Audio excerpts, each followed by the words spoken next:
Benvenuti amici, vicini e lontani. Mutuo questa espressione di Nunzio Filogamo, un grande presentatore della televisione anni 50, televisione italiana, perché tutti gli amici, sia quelli vicini che quelli lontani, oggi impareranno a fare i ravioli alla zucca e alla ricotta che vediamo qua esposta.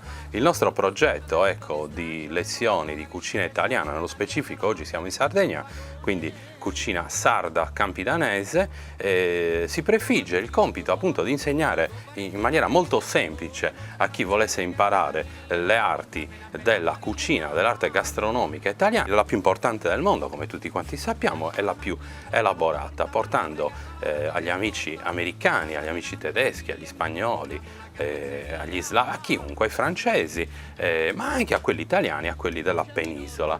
Quindi amici vicini, amici lontani, ricordatevi che la cucina, come dicono i francesi, è una cosa seria, la cucina italiana è una cosa serissima, ma non troppo. Partiamo subito con la preparazione dei ravioli, cosiddetti crungionis, o altrimenti in Sardegna, come si dice dalle nostre parti, i scrugugionis, alla zucca e alla ricotta. La nostra speranza è proprio quella che voi impariate che la cucina è una cosa molto semplice, ci vuole soltanto un po' di buona volontà e molto relax. La cucina è una pratica molto rilassante. Partiamo subito a spiegarvi i nostri ravioli alla ricotta con la zucca partendo dall'impasto. Ci vuole semplicemente della farina 00 che potete trovare in tutti i supermercati del mondo. Mettiamo 2 uova all'interno, ma è da rendere un collante di impasto molto tenace, e un po' d'acqua. In questo caso ci vuole anche sempre un po' di sale, ricordate, non dovete mai dimenticare di mettere il sale. Il sale che si mette negli impasti non può essere una salatura leggerina così, bisogna avere il coraggio di metterne almeno 2 pizzicottoni. Adesso amalgamiamo il nostro composto con le uova, ricordate intere, senza separare il rosso dal bianco, e andiamo a mischiare il nostro impasto. Ovviamente è una pasta per la pasta asciutta, c'è un impasto per pasta asciutta, quindi ovviamente non si mette il lievito. A poco si aggiungerà altra acqua. A questo punto mi libero del piatto e posso mettere la mia palletta sulla tavolozza. Una tavola questa che addirittura apparteneva a mia madre. Chissà quanti ravioli mia madre ha fatto con questa tavolozza. Continuiamo il nostro impasto in maniera da inumidirlo ancora un po', in questa maniera. Prendere un po' d'acqua, bagnare pochissimo, stendere bene l'acqua nell'impasto e continuare a lavorare. Naturalmente un po' di lavorazione è necessaria in questo caso. Una volta che otteniamo la nostra palla, eccola qua, bella chiusa verso se stessa, la mettiamo a riposare all'interno di un panno un po' inumidito, in maniera tale che così lei riposa in pace. La mettiamo qui e incominciamo a lavorare gli ingredienti. Prendiamo la nostra zucca, vedete questa zucca qui di provenienza ovviamente sudamericana, ma importata nei secoli anche qua in Italia. Viene scorticata, come sto facendo io, nella quantità ovviamente che ci interessa. Questa quantità di zucca è sufficiente per i ravioli che devo realizzare, sarà sufficiente per 4 persone. E cominciamo a preparare la nostra zucca. Prendiamo un tagliere perché abbiamo agito sulla nostra tavola, la dividiamo molto finemente in maniera da dedicargli una cottura rapida. La riduciamo proprio a pezzetti piccoli.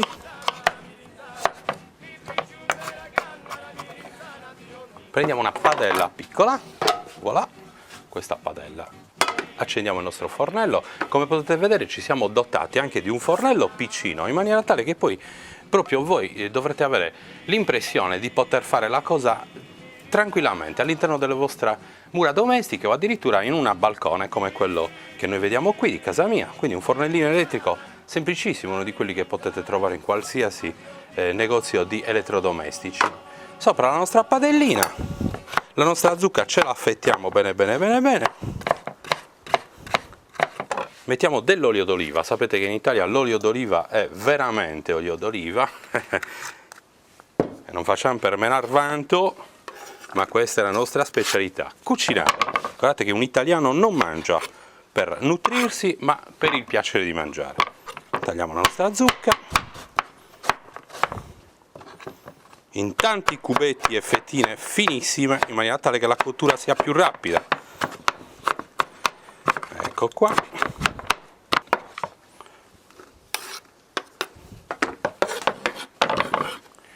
E voilà, la nostra zucca è messa ad appassire. Se aggiungiamo un bel pezzo di cipollotto, di quelli, come potete vedere dalle immagini, freschissimi, che ci siamo procurati prima al mercato cagliaritano di San Benedetto, otterremo un composto ancora più dolce per i nostri ravioli. Anche il cipollotto va tagliato finemente, perché poi questo diventerà l'ingrediente principale, cioè la farcitura dei nostri ravioli. Quindi non devono rimanere dei pezzi molto grandi, ma devono rimanere proprio un composto quasi omogeneo, perché omogeneo del tutto non lo si può ottenere, da mettere all'interno del nostro raviolo. Ecco la nostra zucca che sfrigola nel suo olio. Adesso indosserò un paio di occhiali, perché anch'io ho superato i 40 anni, ho qualche problema di vista, e andremo subito a vedere gli ingredienti accessori a questo bellissimo ingrediente. Non vi nascondo che negli anni ho capito che un po' di pepe nero non ci sta affatto male, non ci sta affatto male. Nel frattempo che noi aspettiamo che la farcitura del nostro raviolo sia pronta e bella che cotta, ci dobbiamo procurare un altro piatto per lavorarla insieme alla nostra ricotta. Questa qui è ricotta sarda, di quella proprio che i nostri pastori producono in Sardegna, ed è eccezionale. Io per voi la assaggerò e vi esprimerò il parere proprio del gusto. Buonissimo ragazzi, buonissimo.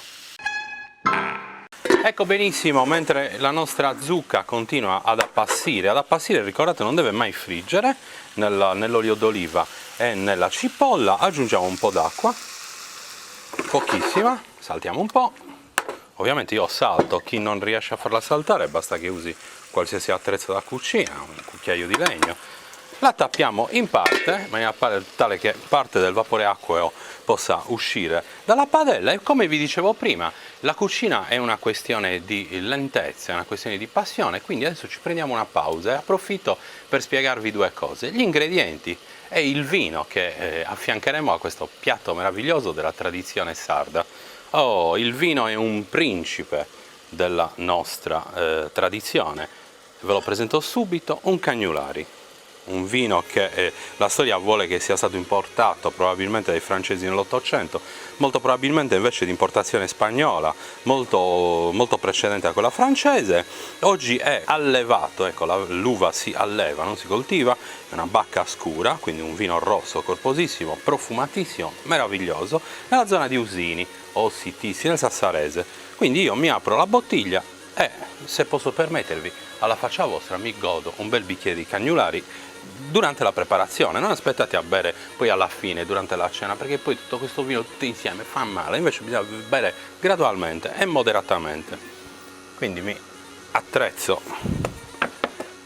di cavatappi, la bottiglia l'avevo già predisposta prima, e con cavatappi apro questa meravigliosa,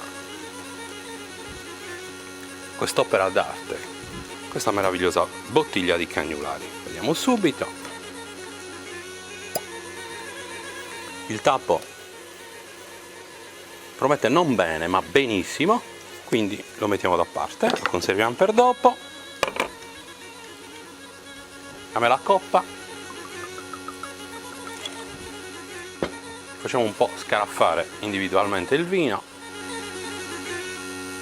e per usare un termine tipicamente italiano ce lo sgargarozziamo lentamente.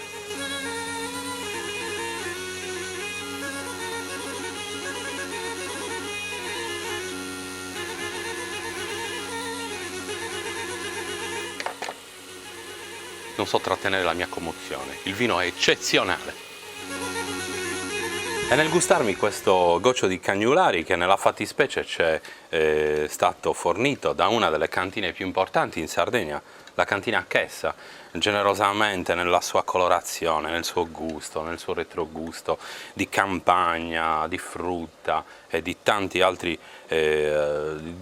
caratteristiche e caratteri che questo vino ci regala. Ecco qua, cantina Chessa, meraviglioso. Lo rimetto in fresco perché mi deve rimanere fresco. Non credete a coloro i quali dicono che il vino va bevuto a temperatura ambiente, soprattutto in terre calde come la nostra. La temperatura ambiente è altissima, quindi questo vino va conservato in frigo e va gustato massimo a 6-8 gradi per il mio modesto avviso. Poi chiunque aggiunge la sua personale esperienza. Passiamo adesso alla scheda della ricetta con tanto di quantità dei nostri alimenti. Ecco la zucca, ripartiamo dalla zucca per quanto riguarda la farcitura. Ricordate che, come vedete nella scheda, la nostra ricetta, vi ricordo che sono i ravioli di zucca e ricotta. La zucca 400 grammi e 400 grammi di ricotta, facciamo 1 e 1. Per quanto riguarda la farcitura interna, ricordatevi che ci vuole dell'olio d'oliva, ci vuole poco di pepe quando mettiamo a cuocere la nostra zucca e ad appassire un po' di cipolla fresca. Ecco, preferite sempre questi cipollotti freschi che sono molto più saporiti,